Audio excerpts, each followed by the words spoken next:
The crackle of the battery-powered radio blended with the soft popping of the campfire. In the middle of the clearing, a thick log burned, spitting out small flames that cast tall, flickering shadows through the trees. The metallic sound of sweet dreams are made of this.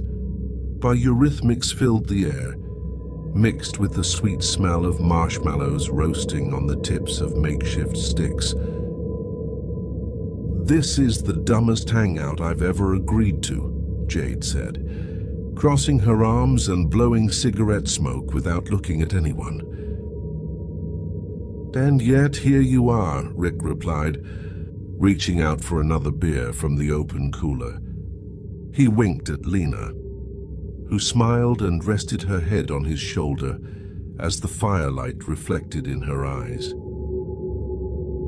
"Just want to say," Sam began, with the marshmallow stick in his mouth, "I haven't hooked up with anyone here yet." Mia rolled her eyes, pushing her glasses up the bridge of her nose. "Classy, Sam." Ben let out a nervous laugh and looked around, as if the forest might laugh back. "Guys, you really know the story about this place, right?" Rick bit into his marshmallow, burning the roof of his mouth, and grumbled, "Here we go." Ben adjusted the flashlight at his feet just to have something to hold. "They say that a long time ago there was a guy who worked here, back when this was still a real campground. Jonas Faraz," Mia finished.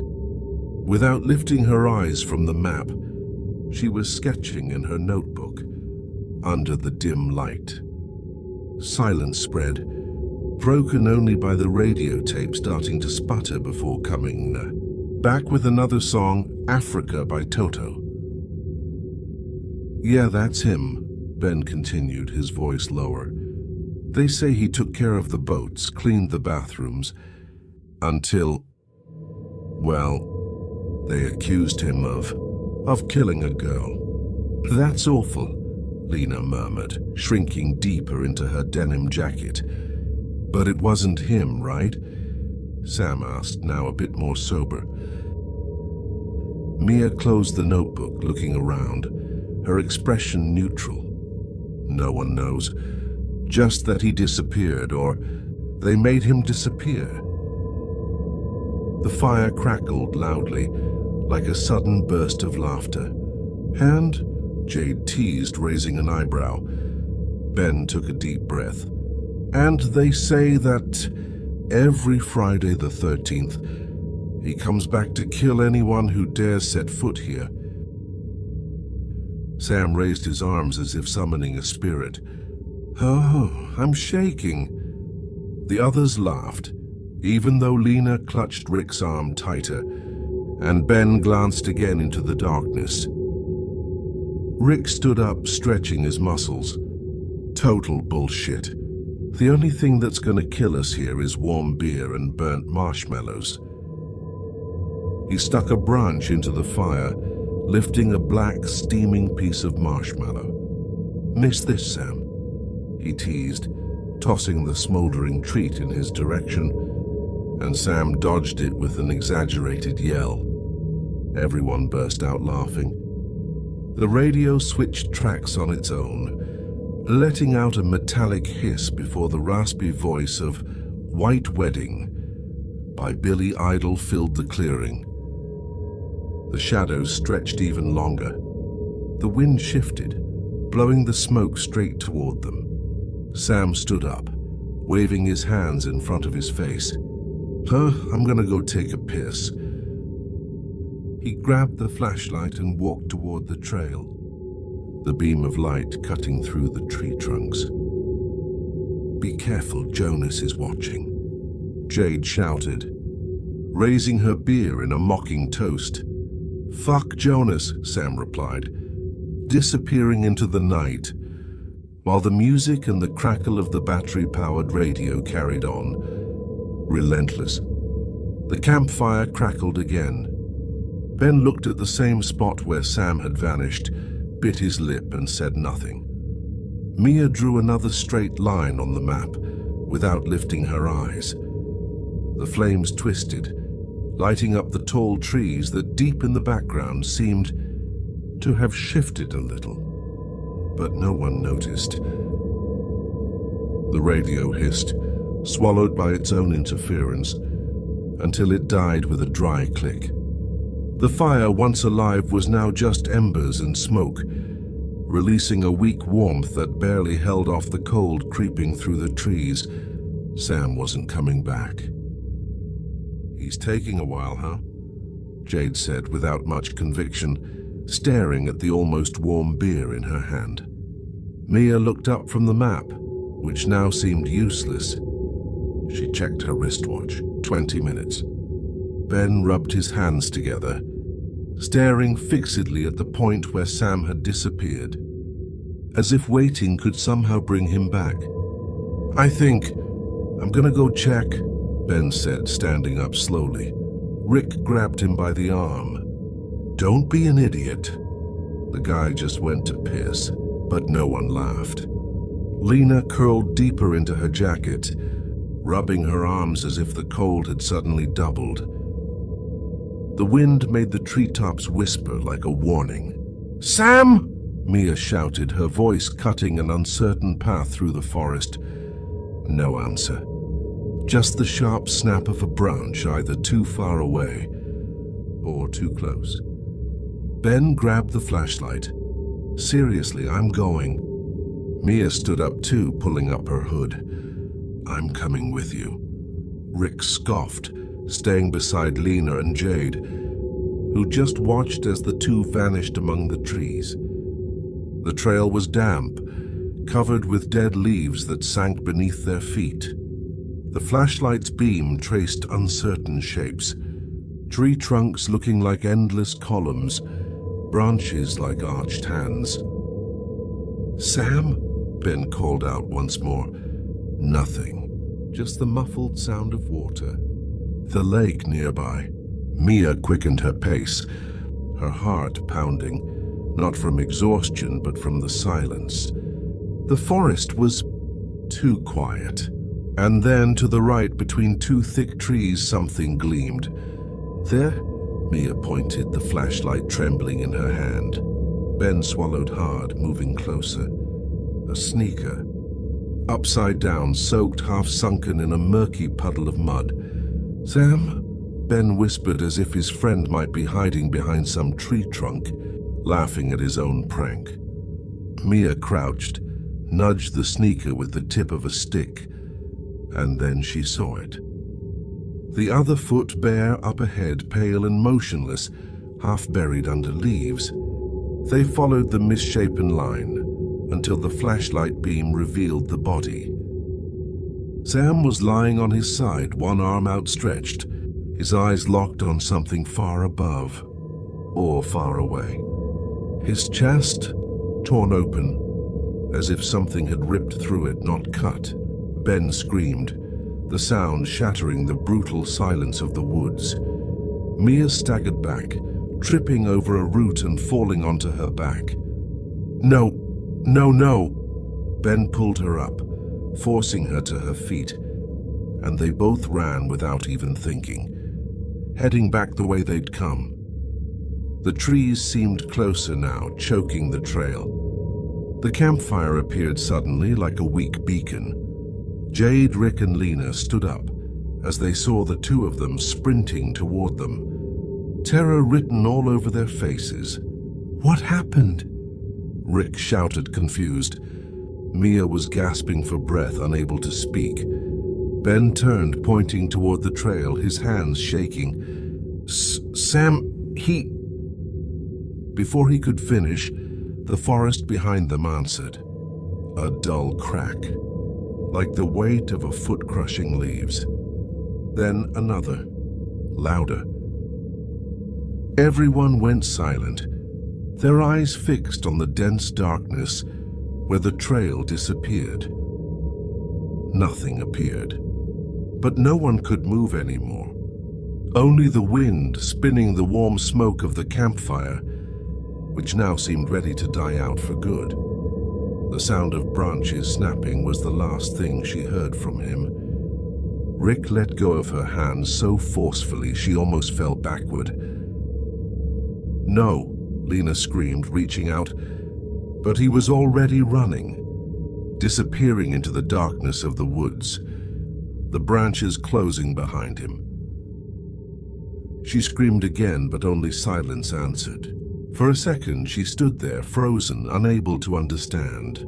How could he?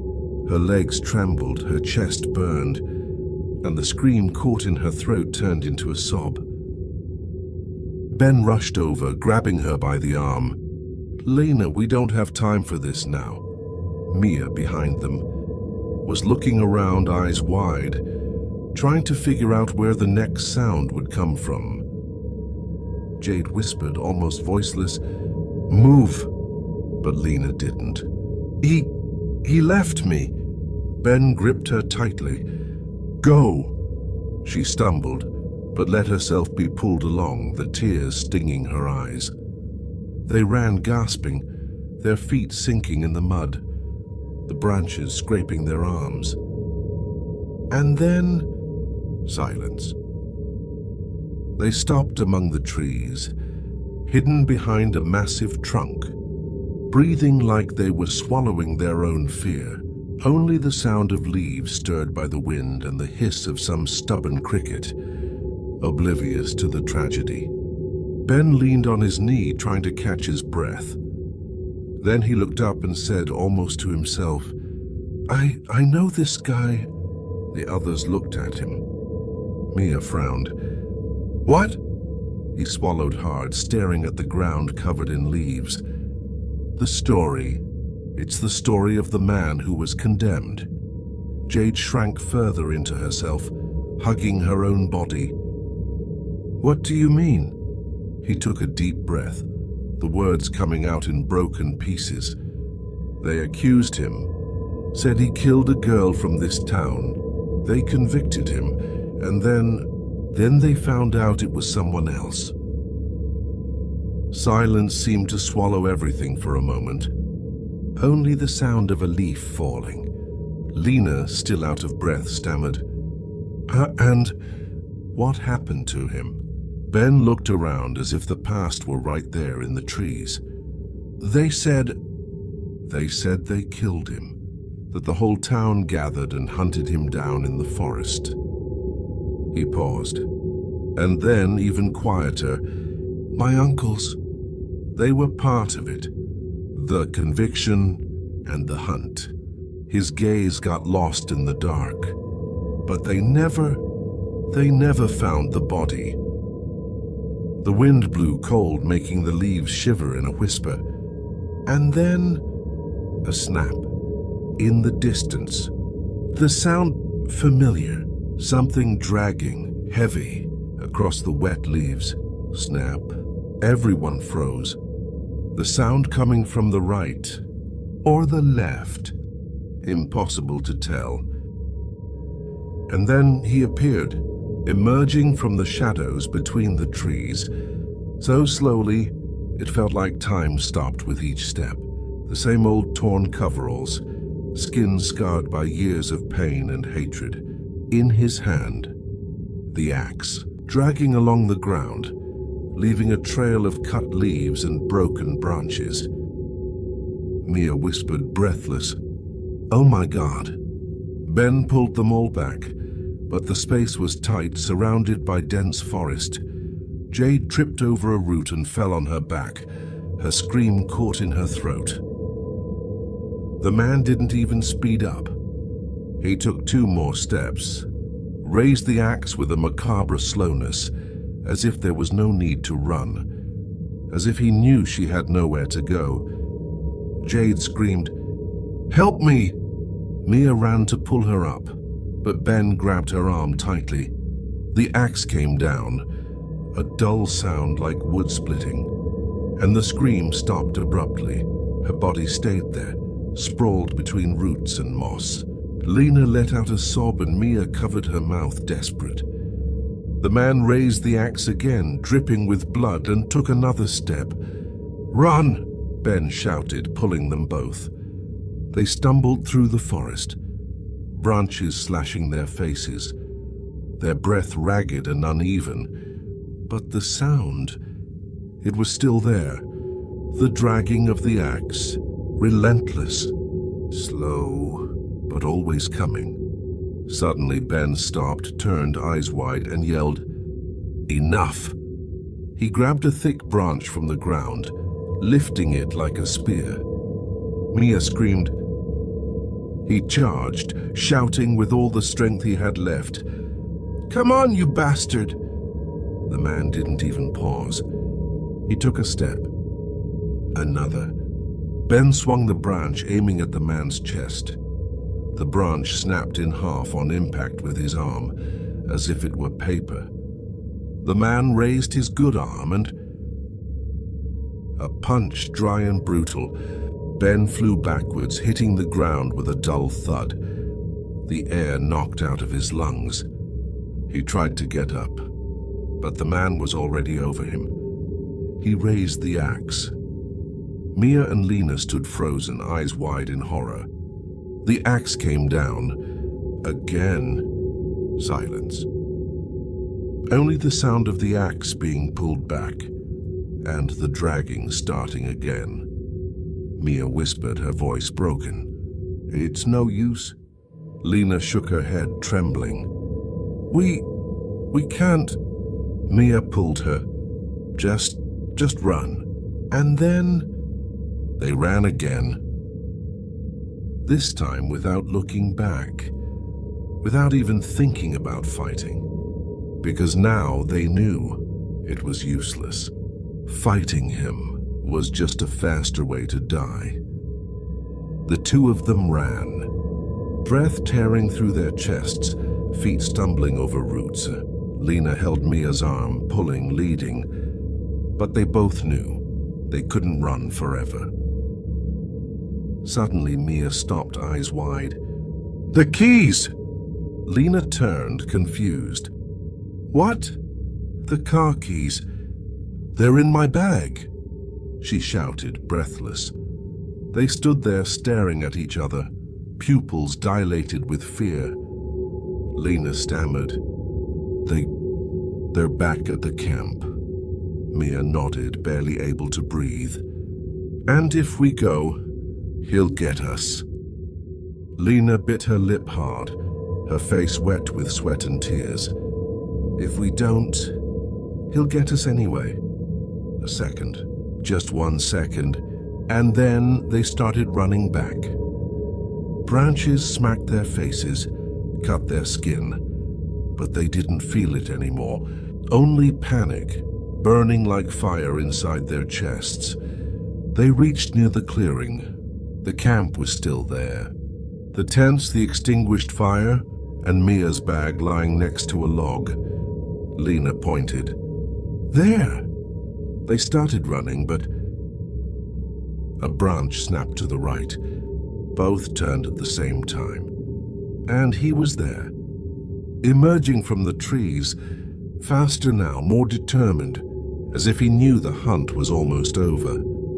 He raised the axe, and through it, the air sliced with a deadly whistle. Mia managed to dive to the side, but the blade grazed her arm, tearing a deep cut, blood splattering over her ripped shirt. She screamed, hitting the ground. The axe got stuck in a tree, the blade buried in the trunk. Lena grabbed Mia by the collar of her shirt. She pulled her up, helping her stand, and they both ran, stumbling toward the bag. Mia almost fell again, blood dripping from her arm, but she managed to unzip it with a trembling hand. "Find it, now!"